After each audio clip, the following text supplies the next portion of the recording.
درخواست کردند که جهت استقرار نظم و قانون و سلب بهانه از هرج و مرج طلبان از هر گونه تجمع، گردهمایی و راهپیمایی طی روزهای آینده پرهیز کرده و رادیو رو چرا خاموش کردین؟ حرفای خارجی میزنی بابا. آخه یه مش چرت و پرت و دریوری که گوش کردن نداره. آی گفتی تو این چند روز که شاه رفته این مملکت شده هرج و مرج خونه. هر کسی داره ساز خودشو میزنه. هم ناکوش. آره والا. اتفاقا اینا که هرج و مرج را انداختن همون نوچه های شاه و دربارن. میخوان بگن دکتر مصدق از عهده اداره مملکت بر نمیاد. ده نده. معلومه که بر نمیاد. آخه زیر پتو که نمیشه مملکت رو اداره کرد. آقا جون شما هم که عیناً حرفای همونا رو میزنی. میبینی خانم؟ میبینی؟ اینم همون حرفایی میزنه که پسر هاشم میزنه. اصلا این پسر مغزش شستشو داره. منم که هرچی میگم شما پای فرهادو وسط میکشین. ماما این کیف مدرسه من کجاست؟ سلامت کو. سلام، صبح بخیر. چه خوشتیپ شدی. زل تابستون مدرسه رفتنت چیه؟ انجمن دختران پیشرو مادر من. لازم نکرده عضو این انجمن‌ها بشی. بخوای درس بخونی بشی تو خونه بخون. بابا همون که مادرت گفت. کلاس تقویتی هم داره، ریاضیش خیلی ضعیفه. حالا بیا بشین صبحونتو بخور. خب دیگه من باید برم. کجا بدون ناشتایی؟ قراره واسه رستوران بار بیارن. اینه که باید به موقع اونجا باشم دیگه. خب لااقل یه چایی میخوردین. آخه من این عدسی رو برای کی درست کردم؟ باشه یه لقمه پنیر میزنیم دیگه. شهرزاد اومدم. بریم بابا.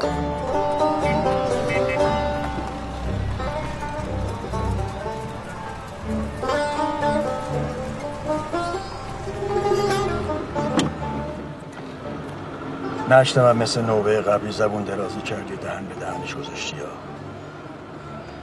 هرچی شما بگین آقا جون. ببین بابا جان، تو دختر باهوش زرنگی هستی، اصلا مایه افتخار خانوادتی. همه اینا درست، اما از قدیم گفتن چی؟ جای آینه رو بخاری جای گیوه دم در. بابالی کلا. نه اینکه ما باز خودمون کم کسی باشیم نه، اما به هر حال چه بخوای چه نخوای ما هر چی داریم صدقه سری بزرگ آقاست. آخ که این نون صدقه‌ای چه تلخه آقا جون. حرف خارجی میذاری پدر سوخته. از زود بیخونه بابا جان. میبینی که اوضاع مملکت چپل چپوله. چشم. ممنون آقا جون. برو بابا جان برو.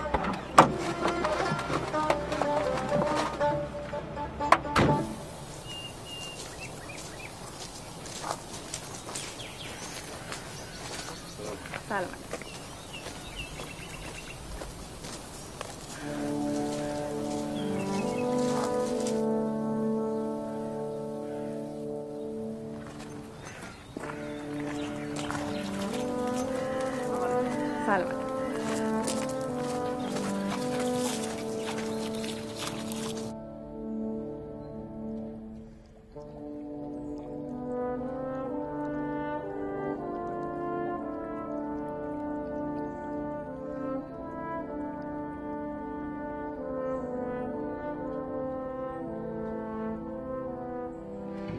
تموم شد. میتونین راحت باشین.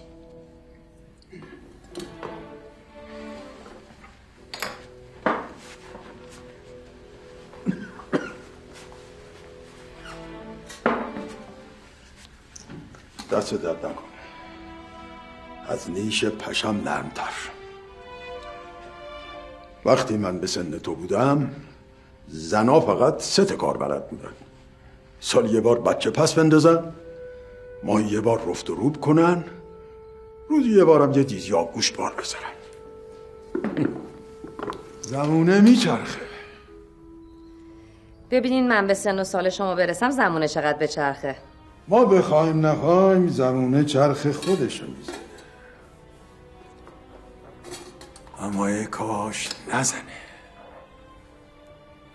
ای کاش تا یه جایی بچرخه بعد وایسه. یه جایی که بزرگتر کوچیکتری، زن و مردی، ارباب نوکری معنی داشته باشه. از یه جایی اون برتر افسار زمونه که از دست آدما در بره واویلاست، دیگه نمیشه جمعش کرد.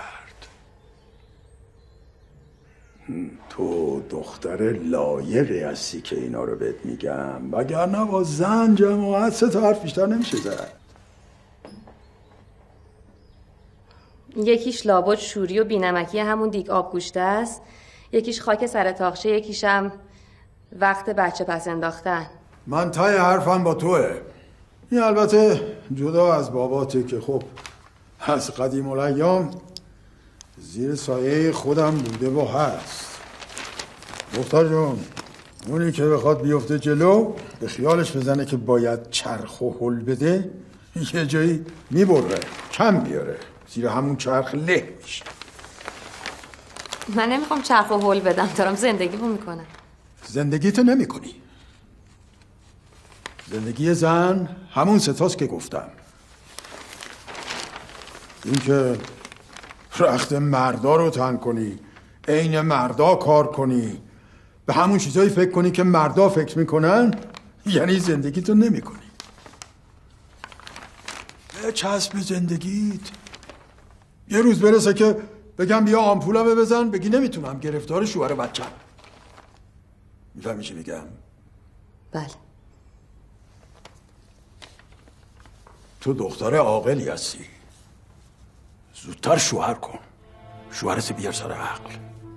اونم تو این روزا که از هر سوراخی یه شری شره میکنه.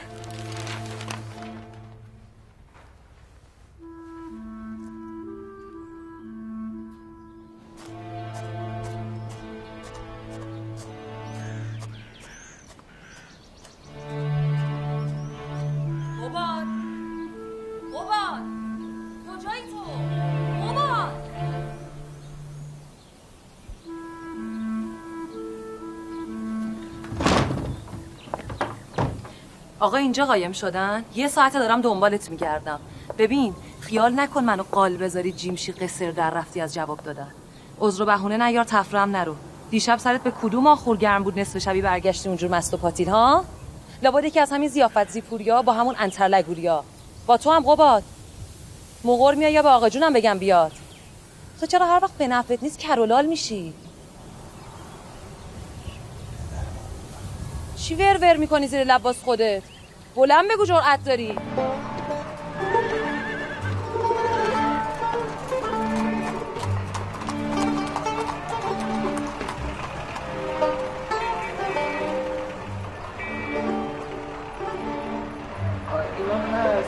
ببین این تخته همش ابریشم اصفهانه، یکم مزنش سنگین‌تر از جیب شماست.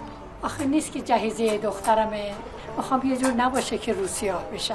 حالا اون خرسکا هم هست، میخوام بیاین تماشا کنیم. اینا میدونی اینا قیمتش یکم مناسب تره. میخوام انتخاب کنین شما. اصغری. بله الان میام خدمت. بله ببین همشیره چی میخواد؟ از همون تاقه ابریشمی ها ببین کدوم واقع تر بشه، همال خبر کن ببر. آقاشه میشناسمش آقاشه، یک از دهشو ندارم و شوهرش علیل افتاده گوشه خونه، پول فرش ندارم بدن آخه. یه بدتر علیلی که خبر نمیکنه. تو جای اون بودی علیل افتاده باشی گوشه خونه.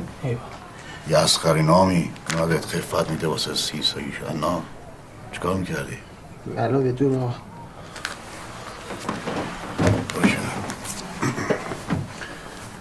بفرما همشیره این خرسکا رو ولش کن، اینا مشتری زیاد داره. شما از این تاقه ابریشمی بری برای ما منفعتش بیشتره. پولش چقدر میشه حاج آقا؟ حالا یه جوری با هم کنار میارن. مشهد، قزوین، تبریز، کاشان، شیراز، هر کدومشون میخوای انتخاب کن. حالا بعداً حساب کتاب میکنه. خدا الهی از برادری کمت نکنه. الهی خیر ببینی. انتخاب کنید شما.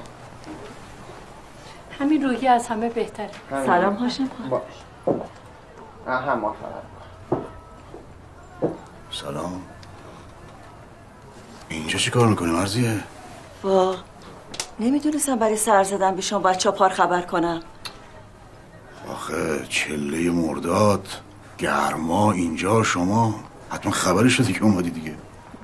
نه به اون جیک جیک جوانی که هر روز منو میکشوندی اون حاجه کوره تای بازار، نه به این قرقر پیری که تو این تخت سلیمون برای من جا نیست. ای بابا مرضیه خانم، شما تاج سر منی. بفرما واسه خودت میگیرم. بفرما اینجا. بیا اصغری. یه شربت بیار واسه خانم. سلام علیکم، خسته نباشید. این حجره هنوزم با وجود شما یه حجره است. امون از زبون شما. پسرتم لنگه خودته. اگرم من این همه را کوبیدم آدم اینجا باز خاطر فرهاده. این روزها انگار گرد دلواپسی پاچیدن تو هوا. معلوم نیست با کی میره با کی میاد. شما هم که اصلا انگار نه انگار. فرهاد کم مونده که ریشش برسه به نافش. بچه نیست که اینقدر نمیخواد.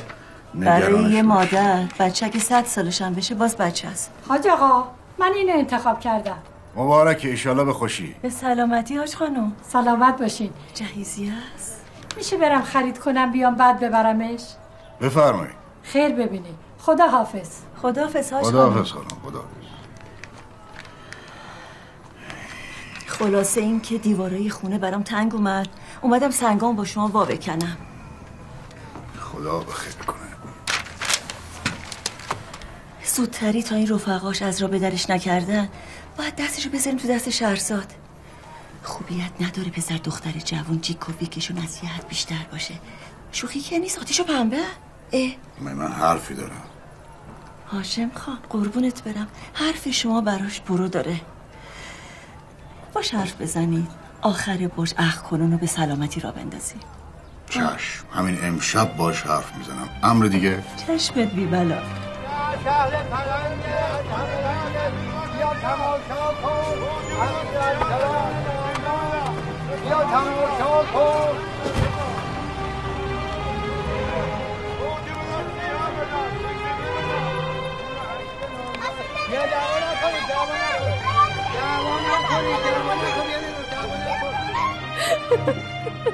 حالا یکی رو گوش کن. میگن زندگی زناشویی تئاتر تو 3 پرده. پرده اول کمدی و موزیکال، پرده دومی درام و هیج، پرده سوم تراژدی. امین. آره دیگه. استاد جوکای بی‌مزه‌ای فرد. بخوای با مزه‌اش برای تعریف کنم؟ نه بابا میخوام اون روزو بگی. گفتم که بهت ممنون. دقیق با جزئیات کیا بودی؟ ببین آقای سایه بود، آقای نیما یوشیچ، یا آقای اسم کیوان. کجا دیدین همه؟ آقای دکتر معینی. باور نمی‌کنی شهرزاد. این آدم از همه چی میدونه. کدومشون؟ نیما. از فیزیک، فلسفه، شعر، همه چی. ما که یه جسه کوچیکی داره ها، ولی وقتی شعر میخونه انگار 300 نفر دارن با هم میخونن، نه یه نفر. اصلا وقتی شعر میخونه تو حال خودش نیست. مرغ امین خون برامون. مرغ امین؟ آره. خوش به حالت. میخوام تازه یه مقاله بنویسم راجع به این دیدار. اسمش هم بذارم دیدار با مرغ آمین در روزگار آزادی. البته میدونی که منظورم از روزگار آزادی کاملا دو پهلوه. یعنی یه روزگاری که آزادی رو لبه تیغه و هر آن ممکنه بهش حمله بشه. کاش فقط اسمشو میذاشتی دیدار با مرغ آمین. همین. باز آقا جون نصیحتت کرده؟ نه خیر، میگم احتیاط کن تا آبا از آسیاب بیفته. تو این مملکت هیچ وقت آبا از آسیاب نمیفته. تو این مملکت بلبشو احتیاط شرط عقل آقا فرهاد. من اگه میخواستم با عقل معامله کنم که بخواد برام شرط شروط بذاره که یکی میشد یعنی بابای تو، یعنی بابای خودم، میرفتم بس میشستم زیر سایه بزرگ آقا. بعد اون موقع یه مغازه فرش فروشی 2 دهنه تو بازار، تو همین 5-6 تا بچه و دیگه نه به این شوری. نه دیگه اومدی بازی رو به هم بریزی شهرزاد خانوما. این بازی وسط نداره، وسطش نمره خروسخوریه که من نیستم. شهرزاد دلم میخواست یه صدایی داشتم که همه میشنیدن، داد میزدم میگفتم ما توی یه جای غریبی از تاریخی. بعدها 100 سال بعد مردم این روزا یادشون میمونه. این روزا خیلی ملتهبه شهرزاد. آره ملتهب و بلا تکلیف. چه خواب بدی من دیدم دیشب. بخاطر برای تعبیرش کنم؟ نه اصلا نمیخوام حتی تعریفش کنم. خیلی خوب تعریف نکن، ولی یادت باشه دکتر مصدق تاب میاره این همه حجمه رو، خصوصا الان که شاهکار شهر مملکت رفته بیرون. این یعنی طرفدارای شاه هم ممکنه جری‌تر شده باشه. این یعنی اختیار تام برای دکتر مصدق و دکتر فاطمی، خصوصا اینکه دکتر فاطمی پیشنهاد خلع سلطنت کرده، یعنی دموکراسی و جمهوری. فکر نمی‌کنی این تندروی‌ها ممکنه باعث شه همینی هم که داریم از دست بدیم؟ کدوم تندروی شهرزاد؟ پیشنهاد دکتر فاطمی خواسته همه مردمه. یا نشونه‌های خوبیه. میونه این همه نشونه‌های خوب من کجا وایسادم؟ راستشو بگم تو بهترین نشونه این روزای منی. یک دست جام باده و یک دست زلف یار، رقصی چنین میانه میدانم آرزوست.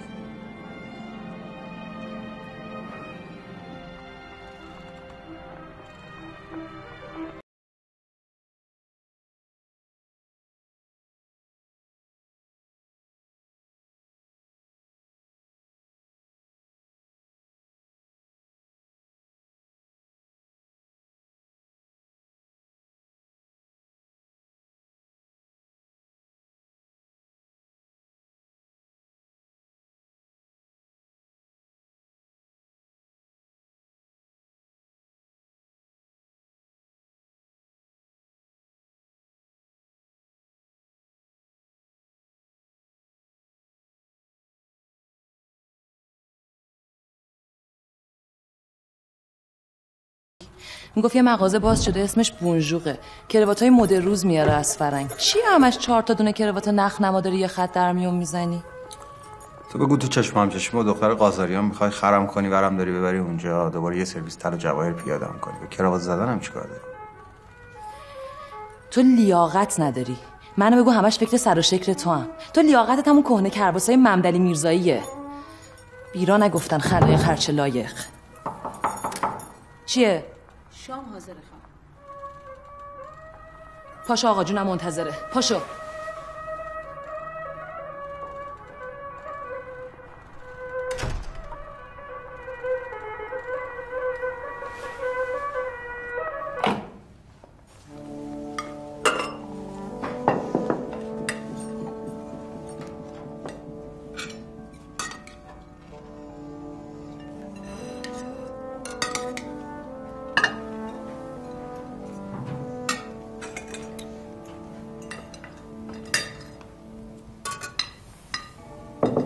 همونجا شما قیمه میل داریم.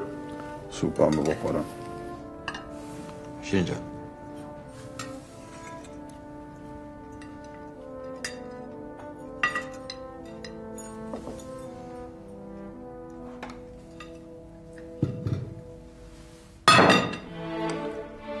دستم افتاد، ببخشید.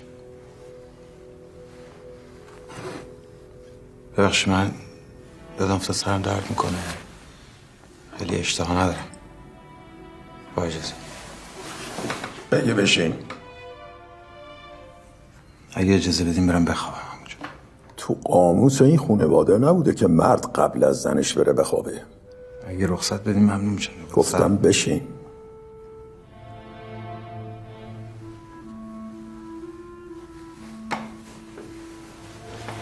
مرمر. بله.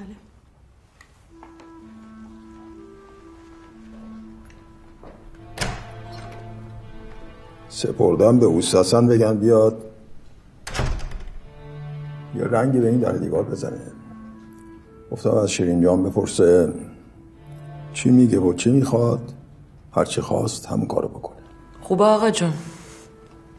بهونه میشه واسه بعضیه که الباتی شبشون رو وصله کنن به الباتی صبحشون. بالاخره بوی رنگ و ریخت و پاش و بریز و به پاش آدم هرچی کمتر تو خونه باشه به نفع دیگه. به حرمت حضور عمو جان من ترجمه واسه دیگه نمیخوام بشنوم. ببخشید آقا جون. شب بخیر.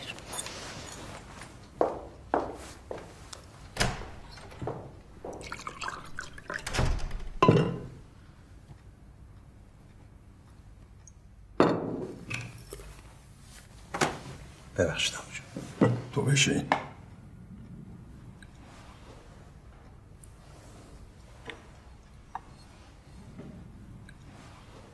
من میتونستم واسه دخترم از دربار شوهر پیدا کنم،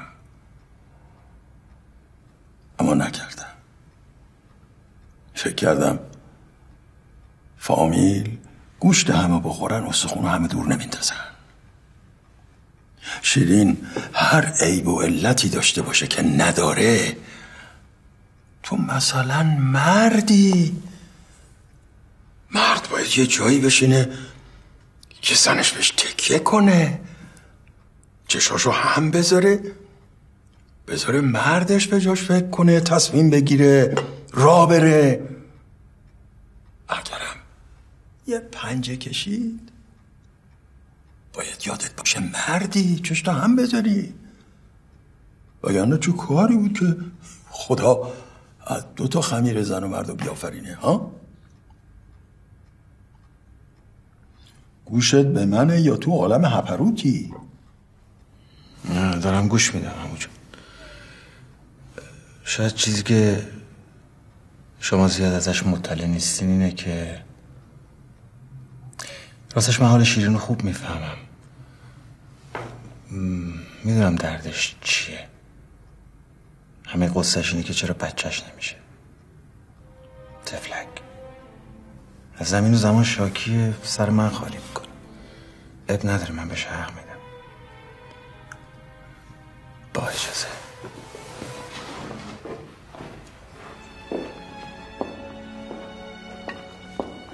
از کجا معلومه تو بچت نمیشه؟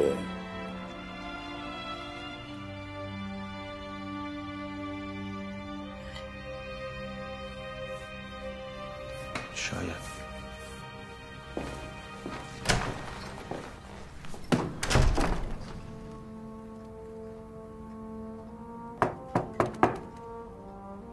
بیا تو. مهمونتون کم کم دارن میرسن، بهتر آماده بشین. بسیار خوب.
خوش اومدید. خوش اومدید. بفرمایید. بفرمایید. خوش اومدید. خیلی خوش اومدید پهلوان. بفرمایید. خوش اومدید. خوش اومدید. بفرمایید. خوش اومدید. خوش اومدید. بفرمایید. خوش اومدید. خوش اومدید. بفرمایید. آقایون خوش اومدید. بفرمایید. خوش اومدید. خیلی خیلی خوش اومدید. بفرمایید. بفرمایید. بزرگ آقا چاکریم. جان نثار مخلصیم آقا. شما فقط جون بخوا. ما برادران هفت کچلون دو دستی دربست مخلص آقاییم. خیالتون تخت باشه آقا. همه چی رو به راست. بارکالله. بارکالله.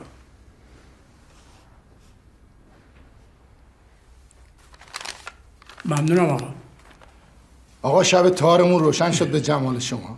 اگه نگفتم فردا صبحی به خورشید خانم آخه زیپوری واس چی در اومدی؟ بزرگ آقای ما خودش خورشیده. تو چراغ نفتی هستی، برگرد برو خونت. آره فردا به نفع همه از تو خونه بمونه.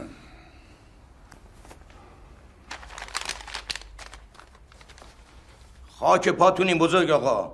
به سرتون قسم فردا هر جلزه گوشت خانین وطن و جلو یه خورشید کباب میکنیم تا درس و مشق بشه برای همه قرتی باقالیا. اما دلمون میپوسه آقا.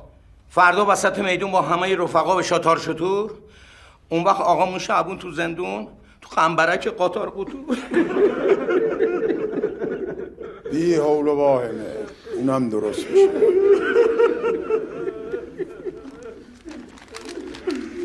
ممنونم آقا. عجب.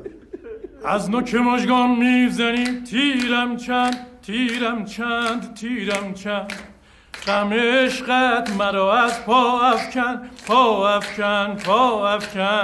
چرا میزنی یا چرا میکشی یا شما اینجا یه قرار مهم دیگه هم دارید؟ اونا کار خودشونو بلدن. ما اینجا باشیم تکلیف احوام و ناس روشن کنیم واجب تره. چشم غم عشقت مرا از پا افکن چرا میزنی یا نامک مژگان همه خلق جهان به خدا همه پیر و جوان را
بسو کمشون رو خاموشش کن.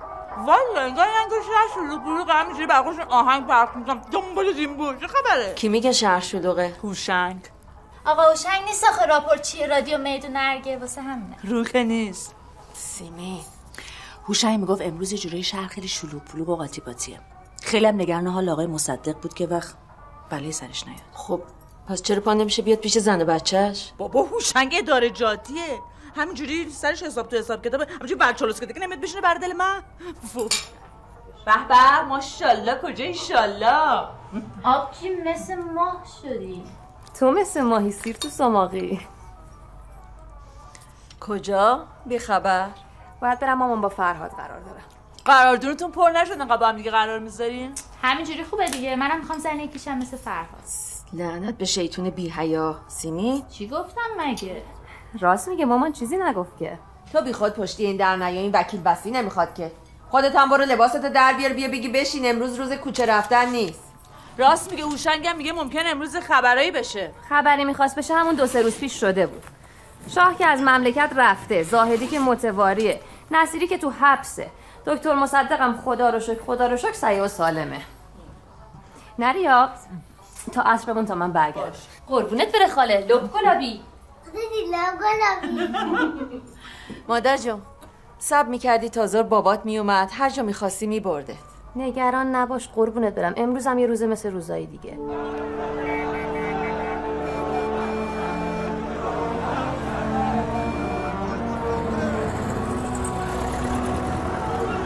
چه خبره دوباره؟ چی بگم خانم؟ مملکت که نیست، دیوونه خونه است. اینا مگه طرفدارای دکتر مصدق نیستن؟ پس چرا دارن فرار میکنن؟ میگن ارتشیا کودتا کردن. ببخشید خانم، من دیگه از این جلوتر نمیتونم برم. اوضاع خیلی قاراش میشه. خیلی خب آقا بزن همین بغل من پیاده میشه. هر جور که مایلید. بفرمایید.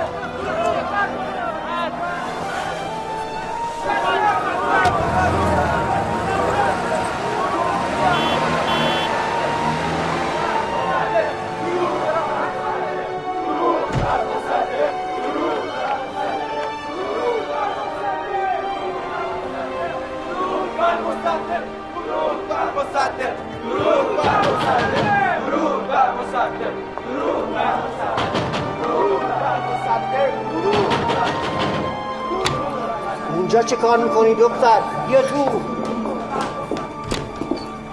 واسه چی امروز از خونه اومدی بیرون؟ قرار داشتم اینجا. قرار چیه دختر؟ امروز سگ صاحبشو نمیشناسه. یا آقا اینجا نیومد عینک میزنه، چشای روشنی همون داره. که همش با هم میاین؟ نه خیر نیومد. میتونم یه تلفن بزنم؟ بعید اون لکنت امروز کار کنه، ولی بزن.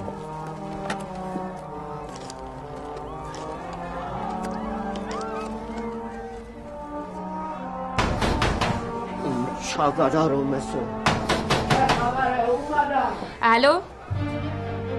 الو؟ آقای دماوندی هستن؟ بلندتر کی؟ آقای فرهاد دماوندی اونجا هستن؟ گوشی فرهاد بیا یه خانمی واسه کار داره نمیدونه. الو حالا سلام چه دیجی با بر چه خون اومدی بیرون؟ فرهاد این سر صدا ها چیه؟ شیشه یعنی شیشه دارم میام تو؟ با همه اون جیگیر افتادی. کیا این؟ خیلی خوب فرهاد تو رو خدا مواظب باش، من میترسم. نه چیزی نیست نگران نباش. ببین تو همون کافه بمون، زنگ میزن آقا جمشید آقا جون من بیا دنبالت ببرد.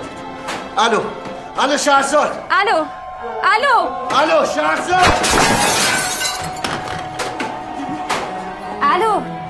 الو خیابونا لومه میزن از نظامی ها و یه مش لاتولوت چماغدار. ترسیدیم بیشتر از این بزنن.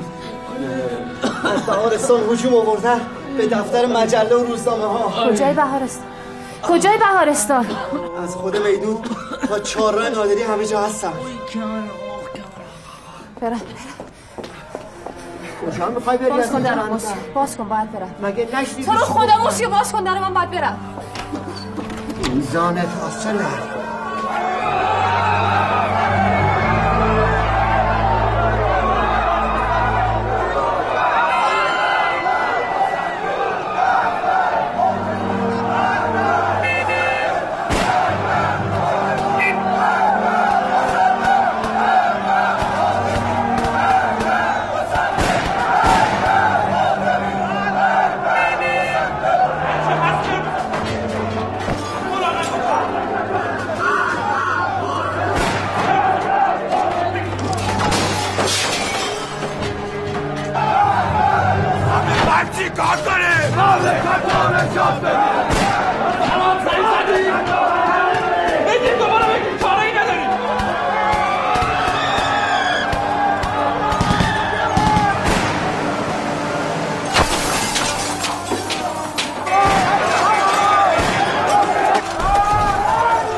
هزاران نفر را در تهران امروز مصدق خائن به مسلسل بسته است.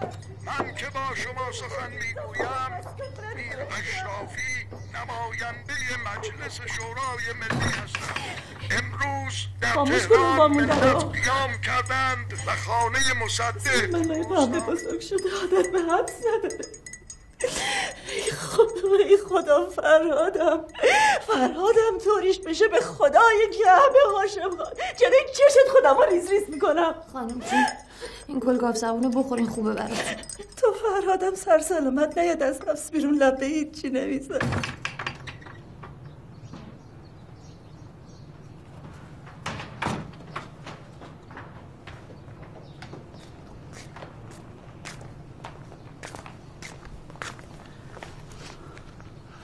ببین نخواستم بالا حرف بزنم. حالا روزشو که میبینی مادر دیگه بچهش ها، ولی با تو میتونم راحت باشم دیگه.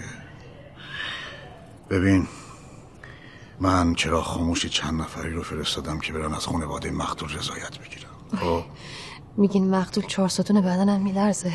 این چه بلایی بود سرم اومد. زمانو که نمیتونیم برگردونیم به عقب، میتونی ما باید حالو بچسبیم. این مقتول حالا خدا رحمتش کنه برای خودش گندلاتی بوده، خانواده‌اش که 100 مرتبه از خودش بدتر. رضایت گرفتن از اینا کارستون. یعنی چی؟ یعنی ممکن رضایت نداره؟ ببین اگه میخوای جزف حذر را بندازی که من حرفمو درز بگیرم برم پای کار زندگی خودم. بگی تو رو خود بگی. خونبهاش هر چی که باشه شده تمام زندگی من بفروشم، میفروشم، خونبهاشو میدم. اما تو نمیخواد به اینا کار داشته باشی. من فقط یه چیز از تو میخوام، این چند روزه هوای مرزی رو داشته باش. همین. نمیخوام مصیبت اون دوتا بشه. باشه؟ چشم. ولی احتمالم هست وضعیت برگرده، آقای مصدق یه کاری بکنه زندونیا رو آزاد کنه. ببین شعر تحویل من نده، دلتو به اینا الکی خوش نکن.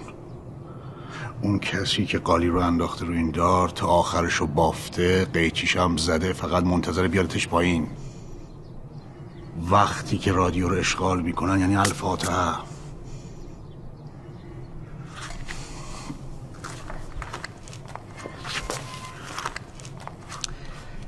یه چیز دیگه هم میخوام بهت بگم. فرهاد این اواخر تمام حرفاش با تو بود. چیزی هست که من باید بدونم ولی نمیدونم راجب رفیقاش، کاراش، پنهونکاریاش. پنهونکاریاش؟ فرهاد پنهونکاری نداشت. نمیدونم، گفتم شاید با مقتول یه خورده پرده چیزی داشته باشه. من اونجا بودم آقا هاشم، تصادف بود، اصلا همون نمیشناختن، نه اون اینو نه این اونو، من به چش خودم دیدم. خیلی خوب.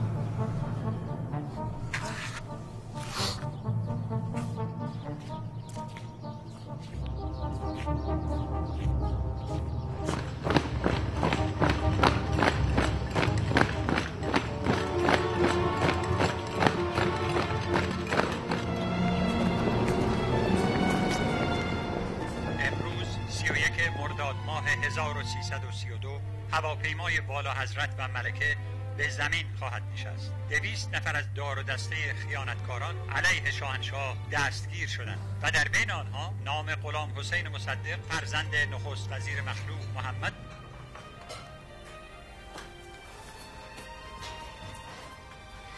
داشتم گوش میدادم آقا جون. تمام شد بابا، همه چیز برگشت به حال سابق. فقط این وسط یه عده جوون ناکار شدن. غذاتم که نخوردی. گفتم که اشتها ندارم. با این حساب این رشته سر دراز دارد. یعنی چی؟ لامصب یه لات آسمون جلو نفره نکرده که جان نثار اعلی حضرت رو زده کشته.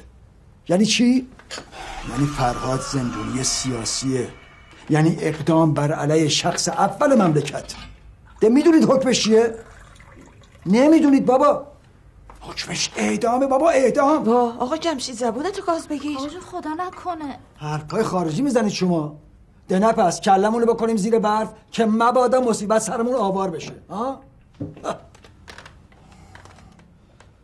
بابا جون، حساب رفاقت من و هاشم جای خودشه، اما برو خدا رو شکر کن که زن عقدیش نیستی هنوز، وگرنه خدای نکرده الان باید رخت لباس بیوگی میدوختی به جای رخت لباس عروسی.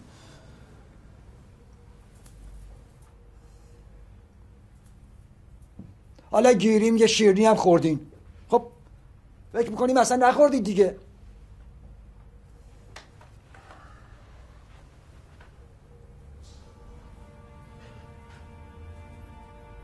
دیگه هیچ وقت این حرفو نزنین آقا جون، هیچ وقت. نمیخوام هیچ کس این حرفو دیگه بزنه.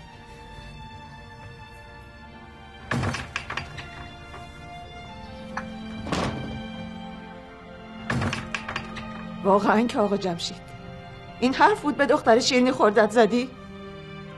حرف حق تلخ خانم.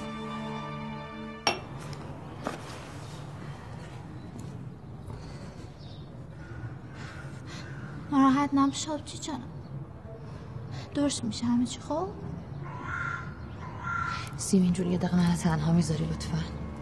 ممنون.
تو راهن عصای تشریف میارم.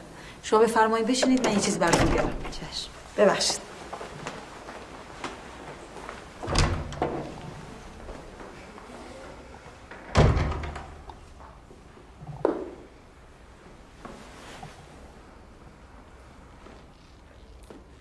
خیلی اخلاق خوبه، خیلی مهر و محبت واریته، خیلی شیرینی خانم که من دم رو بل کنم بیام بر دل تو بشینم، زبون تو این نیشه عقرب ایرادم بتونه من تو جلو آقا جونم میریزم رو آبا. گفته باشم فکر کنی من نمیدونم شبانه ازشم کدوم قبرستونی هستی، کجا عادی درت، به من خیانت میکنی نامرد. برو بابا غلطی دلت میخواد بکن.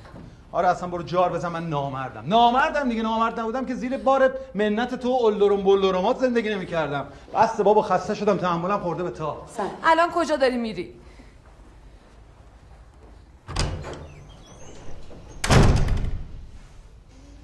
ببینم تو دیگه کی هستی؟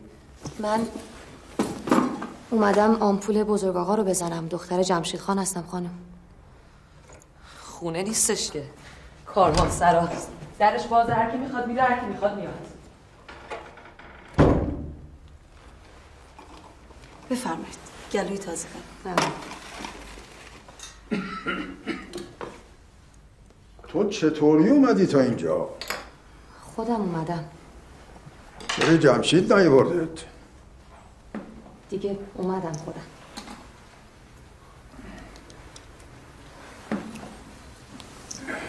قرار بود صبح بیای نیومدی. گفتم شهر شلوغه نتونسته بیاد. الانم کار خوبی نکردی راه افتادی اومدی تو شهر شلوغ. مملکت صاحب نداره، سنگ رو سنگ بند نیست. تا بیاد سر سامون بگیره وقت میبره. یه دختر تنها درست نیست بیاد میونی یه مش لات و لوت و مامورای دوزاری. بله چشم.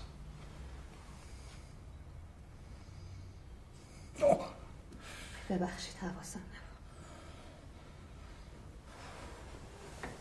تو به خاطر این نیومدی. یه علت دیگه داره. راستش بزرگ آقا، من میخواستم از گوکاره یه پسر هاشم خبر دارم.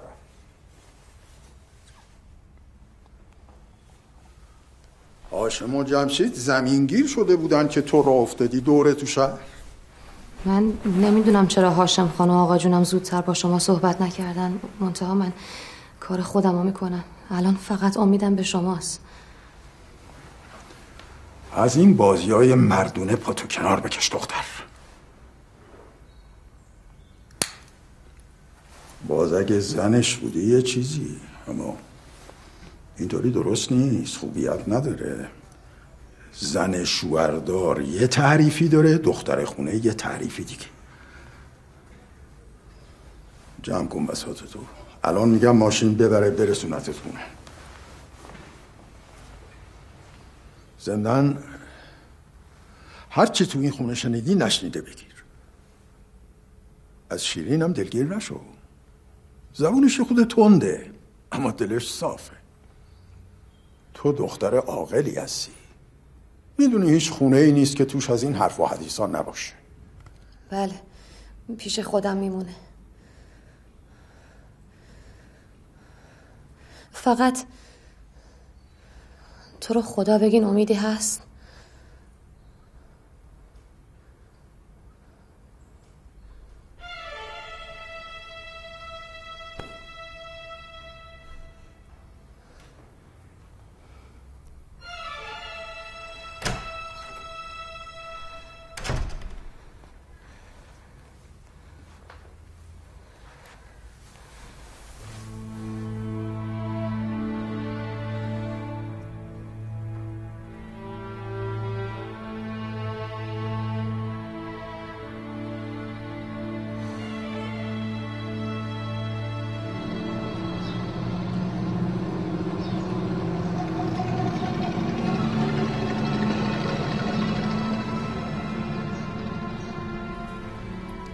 کریم سجادی. نمیشناسم. هادی کمالی. اولی بار اسمش میشنم. پس شما این چند سال رو توی غار به سر میبردی نه؟ از هیچ کنه از آدمایی که اسپوردی خبر ندارم. اما ما شواهدی داریم که نشون میده تو با همه رو در ارتباط بودی. قرارهای چهارشنبه، دفتر نشریه، بین ساعت 6 تا 12. یادت نمیاد؟ تازه به ما گزارش دادن که دکتر فاطمی هم یه روزایی میومده اونجا پیش شما. با ما چند بار باید بگم نه قرارهای معمول تحریریه بوده. جز حرفای نشریه چیزی رد و بدل نمی‌شده. کجا ندانی آقایون؟ چرا فراری هم؟ من تو قسمت هنر ادبیات مطلبی نوشتم، اینا تو قسمت سیاسی کار میکردم. من باهاشون در ارتباط نبودم. میگی؟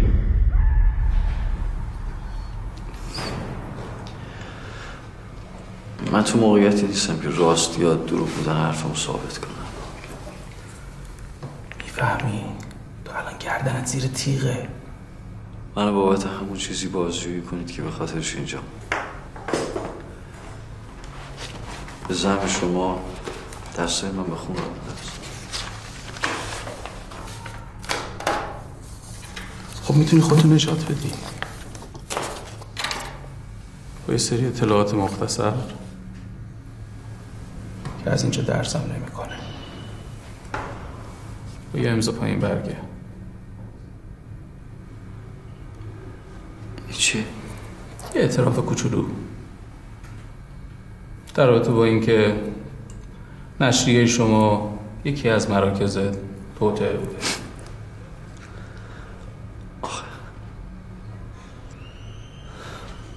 امضا کن. من خیرتو میخوام که از اعدام نجات پیدا کنی. امضا کن. به قیمت زنده بودنم یا بهای شرفم؟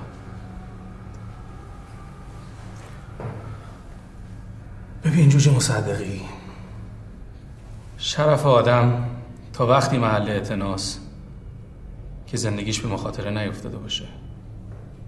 تو اول زندگیتو نجات بده، بعد یه فکری به حال شرفت بکن. شما از من میخواین پای برگه‌ای رو امضا کنم که ممکنه باعث دردسر برای چند تا آدم بیگناه بشه؟ نمیتونم. سرباز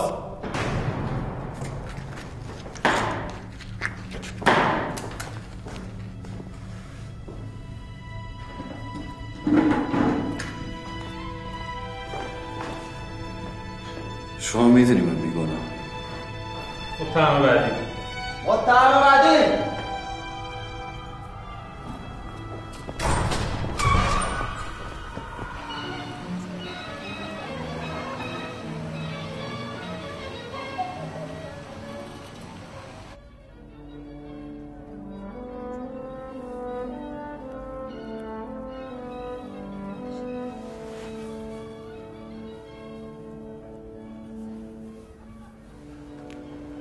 سلام آقا.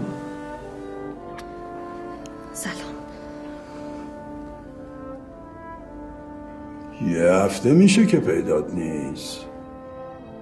لابد کار مهمی داشتی که من از میون این همه مهمون کشوندی بیرون. مهم که چه عرض کنم، چند روزی هست که درگیر دادگاه پسرم هستیم. فرهاد پای اعدامه. دیر به جنبم از دستم رفته. شما رو به جون تنها دخترتون قسمتون میدم دستم رو بگیری. میبینی اشمت؟ آدمی زاد که میگن گربه صفته همینه. یه روز میذاره میره حاجی مکه، انگار نه انگار که یه وقتی یکی دستشو گرفته رو خاکستر بلندش کرده، بعد همچی که کارش گیر میکنه با سر کلش پیدا میشه. اگه منظورتون روز شلوغی هست، من اصلا حرفش نزن. من تو این قضیه سقوط مصدق و اون شلوغی ها خودم صدات نکردم. نخواستم با بهونه و نمیتونم و نمیشه و این حرفا بیشتر از چشم بیفتی. حالا پاشدی اومدی اینجا واسه چی؟ که من برای پسرت چی کار کنم ها؟ بچه دانشگاهی که توی روزنامه یه دریوری ضد مملکتش مطلب بنویسه 2000 نمیارزه. اینه کی بهت گفته بودم. حالا هم که دیگه اوضاش نور و علا نوره. زده فدای شارو کشته، توقع داری حکمشون نقل و نبات بدن؟ من فقط همون یه چیز رو از شما میخوام. بعد اون تا آخر عمر فقط شما بخوام. هر چی که بگی، هر چی که بخوای. نامردم اگه بگم نه. بسه بلند شو. بلند شو، مهمونا منتظرن. این حرس و جوشارم که الان میخوری باید قبل از این قائله میخوردی که پسرت سر به راه بشه، نه حالا که حکم سیاسی بهش خورده پای داره. مگه خدا به دادش برسه. به تو هم گفته بودم که پاتو از این بازی‌های مردونه کنار بکش. نگفته بودم؟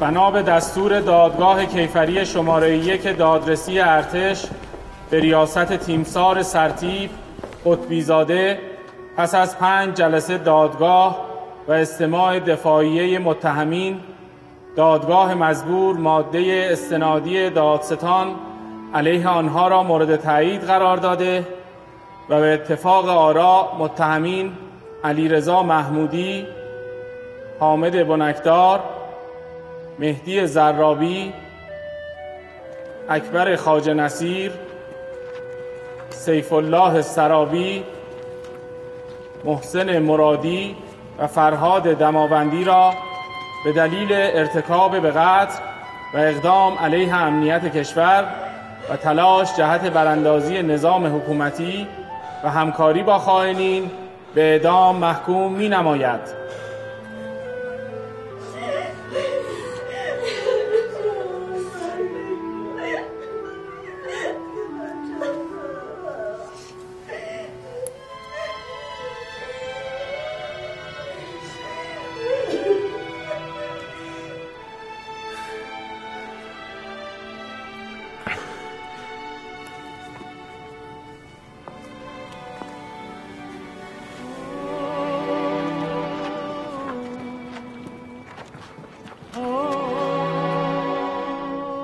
نفرات به زانو، هدف نفر مقابل.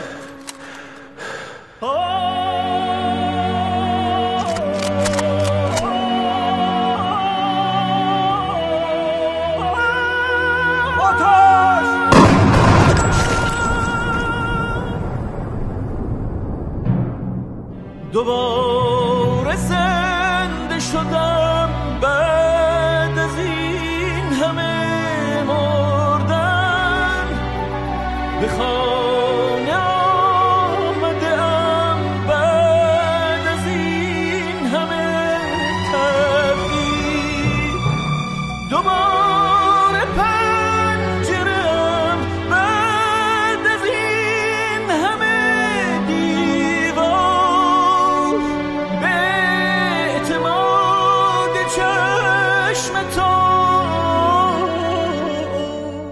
به اعتماد چشم تو، بعد از این همه تردید.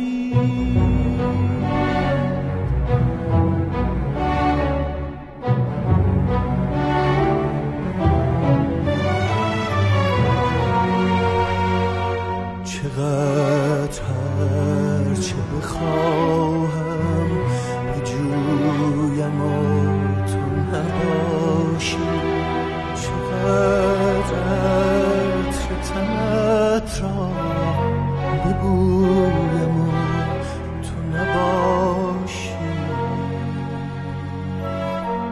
نفس نمی‌کشم که بی تو در تو بمیرم، به آتشم بکش که جان تازه بگیرم، ببین نزود و ندیرم.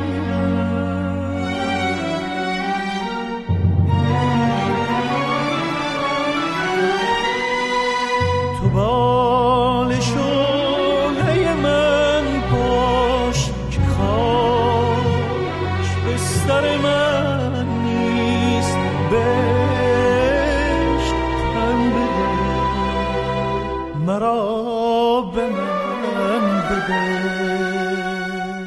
به من درآمد نگاهت که ناکجای جهان است، وطن بده،